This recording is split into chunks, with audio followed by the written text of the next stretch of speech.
গত রবিবারে ছিল একটা জন্মদিনের নেমন্তন্ন, তো প্রথমেই গিয়ে পুচকেকে গিফটটা দিয়ে বসে পড়েছিলাম খেতে। মেনু কার্ডের ছবিটা দিয়ে দিলাম, পজ করে তোমরা দেখে নিতে পারো।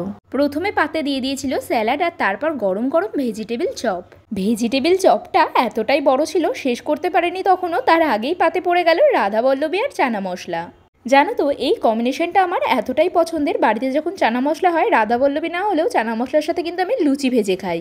গরম গরম সাদা ভাত দিয়ে দই কাতলাটা খেতে খেতেই পাতে দিয়ে চলে গেল ফ্রায়েড রাইস। কাজু কিশমিশ সবজিতে ভর্তি একদম মিষ্টি মিষ্টি ফ্রায়েড রাইস, সাথে মটন কষা।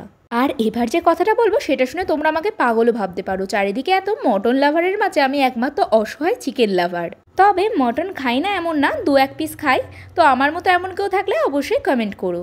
এরপর ছিল আমার ভীষণ ফেভারিট আমের চাটনি আর পাঁপড়। প্রতিটা রান্না দারুণ ছিল। মিষ্টির মধ্যে ছিল রসগোল্লা কালাকাঁদ, রসগোল্লা খাই না, কালাকাঁদ নিয়েছিলাম। শেষ পাতে ছিল আইসক্রিম আর পান।